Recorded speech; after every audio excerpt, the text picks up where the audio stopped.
बिस्मिल्लाहिर्रहमानिर्रहीम। अस्सलाम वालेकुम। आपको नाज़रीन को हमारा सलाम पहुंचे। दोस्तों, आज ईरान का सब्र जवाब दे गया और बिलाखिर ईरान ने इजराइल पर बमबारी की है, बैलिस्टिक मिसाइल्स दागे हैं और इसके साथ साथ ड्रोन अटैक भी किया गया है इजराइल पर। और ये पहला डायरेक्ट अटैक है इजराइल पर, चूंकि ये दुश्मनी जो है 50 साल से चलती आ रही है ईरान और इजराइल के दरमियान। और आपको बता दें कि आज बिलाखिर ईरान का सब्र जो है वो जवाब दे गया। और कहीं ना कहीं अगर हम बात करें तो इजराइल इस अटैक के बाद बिखरा सा है और तेल अवीव से लेकर जो गोलान पहाड़ियां हैं वहां तक इजराइल के जो फोर्सेस हैं वो काफी इस वक्त उथल पुथल मची हुई है पूरे इजराइल में, जब से दरमियानी शब जो है ईरान की जानिब से लगभग 300 से जायद जो मिसाइल्स हैं वो दागे गए हैं इजराइल की सरजमीन पर। आपको थोड़ा सा इस हवाले से समझा देते हैं आखिरकार इस दुश्मनी के पीछे जो वजह है वो क्या है। इजराइल और ईरान की दुश्मनी जो है ये गुज़िश्ता 50 सालों से लगातार चली आ रही है और इस दुश्मनी की सबसे बड़ी वजह जो है वो इजराइल ये मानता है कि ईरान हिजबुल्लाह के साथ साथ फलस्तीन में हमास को बैक कर रहा है। क्योंकि हाल ही में जो रीसेंट एस्केलेशन हुई है उसकी सबसे बड़ी वजह ईरान की जो एम्बेसी है दिमश्क में, तो दमस्कस में जो ईरान की एम्बेसी है वहां पर हमला किया गया और इस हमले का जिम्मेदार ईरान ने सीधे तौर पर इजराइल को ठहराया। और इजराइल की बमबारी के दौरान ईरान के लगभग 6 जो मिलिट्री एडवाइजर्स हैं उनके साथ साथ जो मिलिट्री कमांडर है वो भी मारे गए हैं। ये 1 अप्रैल की बात है जब ईरान की एम्बेसी पर हमला किया गया सीरिया में। और चूंकि सीरिया की अगर हम बात करें तो सीरिया सबसे मजबूत एलए माना जाता है ईरान का। वहां पर एम्बेसी में हमला होने के बाद ईरान ने खुले तौर पर ऐलान कर दिया कि इजराइल पर हमला किया जाएगा और इसका जवाब दिया जाएगा। तो आपको बता दें कि ईरान की अगर हम हिस्ट्री की बात करें तो ये लगभग 1917 या 1920 से लेकर फिर जब मोहम्मद रिजा शाह की वहां पर एक राजा थे ईरान में, क्योंकि पहले ईरान अमेरिका का काफी क्लोज एलाय माना जाता था। हालांकि ईरान पहली कंट्री है जिन्होंने दूसरी कंट्री है मुस्लिम मेजॉरिटी कंट्री जिन्होंने इजराइल को एक्सेप्ट किया था, एज स्टेट एक्सेप्ट किया गया था। लेकिन जब से आयतुल्लाह ख़ुमनाई जो हैं उन्होंने ईरान की खासकर जो सरबराही है वो संभाल ली, उन्होंने सीधे तौर पर अमेरिका को उनके मुताबिक बड़ा शैतान कहा। जो उससे पहले ईरान के राजा थे या ईरान की सल्तनत थी उनको छोटा शैतान कहा। तो तब से लेकर आज तक जो ईरान में इस वक्त आयतुल्लाह ख़ुमनाई हैं उन्होंने सीधे तौर पर अमेरिका के खिलाफ एक बहुत बड़ा महाज खोला है और इजराइल को भी अपना खुलेआम और सरेआम जो है दुश्मन करार दिया है। अब चूंकि उसके बाद फिर जो जनरल कासिम की शहादत हुई है ईरान में, उसके बाद इजराइल के साथ ताल्लुकात और अमेरिका के साथ जो ताल्लुकात हैं उनमें मजीद खराश आई है। और आपको बता दें कि लेकिन सबसे बड़ा मसला जो है वो गुज़िश्ता साल जो सितंबर में फलस्तीन पर हमला किया गया इजराइल की जानिब से, तब से लेकर आज तक जो ईरान है उन पर इल्जाम लगा है कि वो हमास और साथ ही साथ जो हिजबुल्लाह है, लिबनान की हिजबुल्लाह जो जमात है उनको बहुत ज्यादा सपोर्ट जो है ईरान की जानिब से मिल रहा है। यह दावा है अमेरिका का भी और यह दावा है इजराइल का भी। और आपको बता दें कि हिजबुल्लाह और हमास को जो आर्म्ड या हथियार और उसके साथ साथ जो माली मावनत है, वो इजराइल और अमेरिका मिलकर इल्जाम लगा रहे हैं इजराइल पर कि उनको बाज़ाब्ता तौर पर और बाकायदा तौर पर ईरान हिमायत कर रहा है खुले आम। और अब देखना यह होगा कि आखिरकार ये जो ईरान का दरमियानी शब इजराइल पर हमला किया गया, उसके बाद जो नेतन्याहू हैं, प्राइमियर जो है या प्राइम मिनिस्टर जो है इजराइल के, उन्होंने ऐलान कर दिया कि अब ईरान को जवाब दिया जाएगा और सख्त जवाब दिया जाएगा। जो आईडीएफ के चीफ हैं, इजरायली डिफेंस फोर्सेस के जो चीफ हैं, उनका भी बाज़ाब्ता एक प्रेस बयान आया कि अब इजराइल को ईरान को जवाब दिया जाएगा, जो उन्होंने लगभग 300 के करीब, जिसमें से 150 बैलिस्टिक मिसाइल्स हैं और 100 के करीब ड्रोन अटैक्स हैं, और जो air to surface to air missiles हैं वो भी दागे गए। और जो अहम तंसीबात हैं इजराइल के, ईरानी हुकूमत के मुताबिक उनको भी निशाना बनाया गया और 50% जो हदफ था ईरान का, वो उनके मुताबिक पूरा हुआ है ईरान के मुताबिक। लेकिन अब देखना यह होगा कि आखिरकार ये जो जंग छिड़ गई है, खासकर मगरबी एशिया या अगर हम मशरिकी वस्ता की बात करें, ये जो जंग छिड़ गई है, अब ये जंग कहां की ओर जाएगी? सबसे बड़ा सवाल यही है कि मुस्लिम दुनिया के जो ममालिक हैं, खासकर जिसमें सऊदी अरेबिया, क्योंकि सऊदी अरेबिया और ईरान की अगर हम बात करें तो सऊदी अरेबिया और ईरान कहीं ना कहीं लॉगर हेड्स पे हैं, और कहीं ना कहीं दोनों जो ममालिक हैं वो ज्यादा डिफरेंस नहीं है, लेकिन कहीं ना कहीं दुश्मनी है ईरान और सऊदी अरेबिया की। लेकिन अब देखना यह होगा कि क्या सऊदी अरेबिया के साथ साथ बाकी जो मशरिक वस्ता के ममालिक हैं, अगर ये जंग ज्यादा देर तक छिड़ जाती है। मेरे साथ मेरे नुमाइंदे राहिल गराई भी मौजूद है, उनको भी मैं आपके साथ जो मालूमात है वो शेयर करेंगे। वो हमें खासकर इस जंग के हवाले से अपडेट भी देंगे। लेकिन उससे पहले मशरिक वस्ता के जो ममालिक हैं, आखिरकार वो किसकी तरफ जाएंगे? सबसे पहले मैं आपको बता देता हूं कि रशिया की जानिब से एक बहुत बड़ा बयान आया अभी अभी। जो रशिया के सदर हैं व्लादिमीर पुतिन, उन्होंने ऐलान कर दिया कि अमेरिका अब दूर रहे।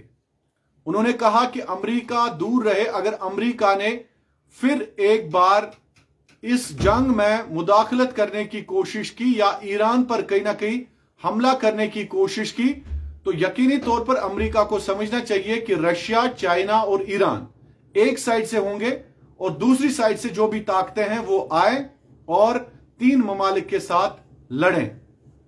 क्योंकि कमेंट्स में बहुत सारे लोग ईरान जिंदाबाद के जो कमेंट्स हैं वो लिख रहे हैं, और जिस तरह से ईरान का सबर आज जवाब दे गया रिपोर्ट्स के मुताबिक, और ईरान ने हमला किया इजरायली फोर्सेस के साथ साथ जो अहम तंसीबात हैं इजराइल के, उससे यह पता चलता है कि ईरान ने पहले ही खबरदार किया था।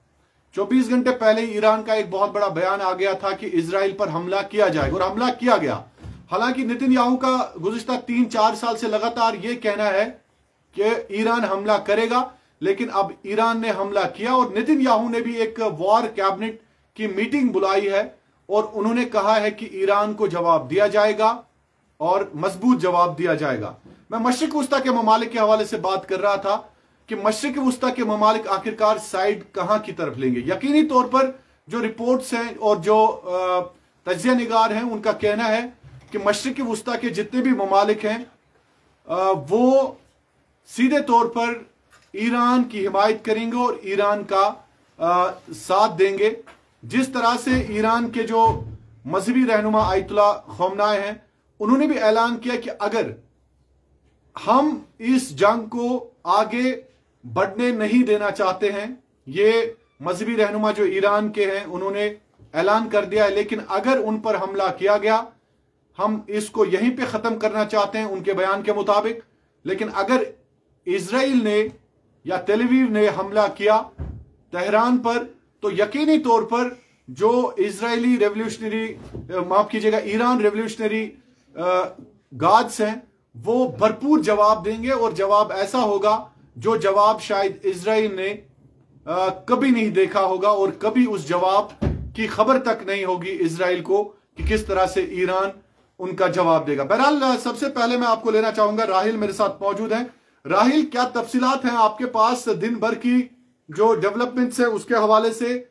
आप हमें दिन भर की डेवलपमेंट्स जो हैं उनके हवाले से आगाही दें कि क्या हुआ दिन भर आज इजराइल, और ये जो ईरान ने हमला किया है इजराइल पर, तफसीलात से हमें आगाह करें। जी बिल्कुल, अगर हम बात करें तो कहीं ना कहीं दुनिया जो है वो अब तीसरी जंग अजीम की तरफ गामजन है, ये बात में कोई शक नहीं है।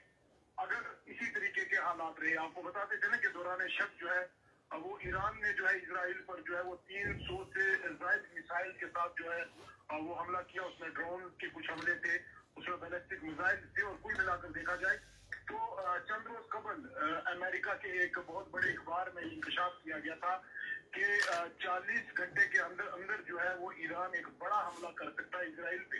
तो उसी के मद्देनजर अगर देखा जाए तो एक बड़ा हमला भी किया गया दौरान शब, और कहीं न कहीं ये बताया गया कि अभी जो है वो ईरान जो है जिस तरीके से रिटेलिएट कर रहा है, तो कहीं न कहीं जो ये पहले हमले किए जा रहे थे इजराइल की तरफ से उनको एक जवाब दिया गया। लेकिन बड़ा मामला यह है कि क्या मिडिल ईस्ट पर क्या अब तीसरी जंग अजीम का खतरा मंडरा रहा है? सबसे बड़ा सवाल यह है, और सवाल यह है कि क्या दुनिया अब तीसरी जंग अजीम को देखने के उस दहाने पर पहुंच गई है?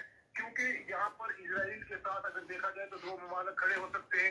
उसी तरीके से अगर हम ईरान की बात करें तो रशिया, चाइना जैसे ताकतवर मुल्क जो है वहां पर खड़े हो सकते हैं। और बड़ा अपडेट जो आज दिन में निकलकर सामने आया, मैं उस पर थोड़ी सी बात जरूर करना चाहूंगा। जी जी। क्योंकि आज जो अपडेट निकल कर आया उसमें ये बताया गया कि ईरान की तरफ से जो मिसाइल दागे गए थे वो चाइना मेड है। सबसे बड़ा सवाल यह है कि वहां पर यह बताया गया कि वो चाइना मेड है, और मेड इन चाइना वो मिसाइल है, मिसाइल में इस्तेमाल किए गए। इंडियन रिपोर्ट्स, कुछ मीडिया रिपोर्ट में ये बात भी चल रही है। लेकिन सवाल यह है कि क्या चाइना अभी से सपोर्ट कर रहा है? क्या इजराइल को अमेरिका सपोर्ट कर रहा है? क्या रशिया ईरान को सपोर्ट कर रहा है? तो ये चीज देखने की है कि अगर पर्दे के पीछे कुछ ममालिक एक दूसरे की सपोर्ट कर रहे हैं तो यकीनन जो दुनिया है वो तीसरी जंग अजीम की तरफ गामजन है। और इसी के बीच ये बड़ा बयान जो नेतन्याहू का भी आया, और इसी के बीच एक बड़ा बयान जो है वो चाइना के प्रेसिडेंट और इसका भी आया। तो कुल मिलाकर ये देखा जाए तो जो ईरान का डिफेंस सिस्टम है वो कहीं ना कहीं पूरे मामले पर नजर बनाए हुए है कि अगर इजराइल थोड़ी सी भी और गलती करता है तो खमियाजा भुगतना पड़ेगा, और कहीं ना कहीं मिडिल ईस्ट पर जो है वो तबाही देखने को मिलेगी। जी राहिल, बिल्कुल, चूंकि जो मिडिल ईस्ट है इस वक्त काफी डिस्टर्बेंस है, और एयर ट्रैफिक भी डिस्टर्ब रहा। तेल अवीव की तरफ जाने वाली तमाम फ्लाइट्स या तेहरान की तरफ जाने वाली तमाम फ्लाइट्स को फिलहाल जो है कैंसिल कर दिया गया है। एयर इंडिया का भी ऐलान हुआ कि फिलहाल तेल अवीव या इजराइल की जानिब जो फ्लाइट्स जा रही थी उनको फिलहाल जो है मनसूख कर दिया गया है।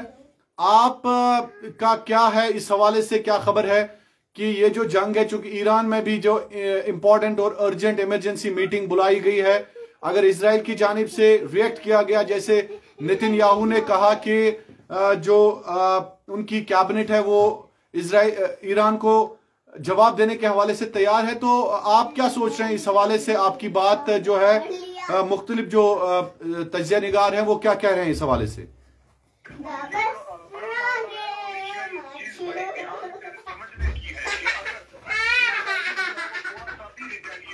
जी मामले को तो यकीनी तौर पर तीसरी जंग अजीम की जो शुरुआत है वो हो जाएगी, इसमें कोई शक नहीं है। देखिए, जो बड़े बड़े तज्जिया निगारों का ये मानना है कि अभी जहां तक ये सोचा जा सकता है कि एक थोड़ा सा अगर हम कहें तो एक टेस्ट किया गया, एक टेस्ट फायर किया गया ईरान की तरफ से, और ईरान के पीछे जो ताकतें होंगी वो भी कहीं ना कहीं ये सोचते होंगे कि अमेरिका को किस तरीके से जो है वो जवाब दिया जाएगा। ये सिर्फ इजराइल को जवाब नहीं है, ये कहीं ना कहीं अमेरिका के लिए खतरा है कि अगर अमेरिका एक बार फिर सर उठाता है, किसी दूसरे ममालिक के मामले में मुदाखलत करता है, तो कहीं ना कहीं वो जो जवाब है इसको वो अमेरिका के लिए ये जवाब हो सकता है। और अभी जिस तरीके से नेतन्याहू एक मीटिंग कर रहे हैं, अगर उस मीटिंग के बाद ये यकीनी बात है कि थोड़ा सा अगर रिटेलिएट करेंगे, हालांकि ईरान की तरफ से बिल्कुल साफ कि ये हमने इसीलिए किया क्योंकि आपने जो है वो हमला पहले किया, तो उसका रिटेलिएट जो ईरान ने किया। तो इसमें एक बात समझने की है कि अगर इसके बाद भी इजराइल जो है वो थोड़ा सा भी रिटेलिएट करता है तो यकीनी तौर पर ये चंद ममालिक जो अभी पर्दे के पीछे से बात कर रहे हैं वो कहीं ना कहीं अमेरिका के खिलाफ पर्दे के पीछे नहीं रहेंगे, वो सामने आ जाएंगे और एक बड़ी जंग की शुरुआत हो जाएगी। इसमें दूसरी चीज जो है कि सीरिया भी इस मामले में पीछे नहीं है, सीरिया भी इस मामले में आ गया है और कहीं ना कहीं इजराइल पर 3 तरफ से जो है वो हमला किया गया। तो ये बड़ी एक प्लानिंग के साथ जो है वो ईरान उतरा है और बड़ी प्लानिंग के साथ ही ईरान ने जो है रिटेलिएट किया है। हालांकि ये बात जो मीडिया रिपोर्ट में आ रही है कि जो इजराइल की डिफेंस सिस्टम है या जो सिक्योरिटी फोर्सेज है या जितना भी उनका वो प्लान है वो चल रहा होगा कि किस तरीके से ईरान को जवाब दिया जाए। लेकिन ये बात सोचने की है कि अगर ईरान ने 3 तरफ से इजराइल पे जो है वो हमला किया है, रिटेलिएट किया है, मिसाइल दागे हैं, तो यकीनी तौर पर ईरान के पास भी मायामल हो सकता है कि अगर ईरान रिटेलिएट करता है। ये बात समझने की है। जी चलिए राहिल, बहुत बहुत शुक्रिया आपका हमारे साथ जुड़ने के लिए। तो बात कर रहे थे हमारे साथ राहिल और हमें तफसीलात से आगाह करा रहे थे कि आखिरकार ये जो ईरान और इजराइल का वार इस वक्त चल रहा है उस हवाले से क्या कुछ खबर है, हमने आपको आगाही दी।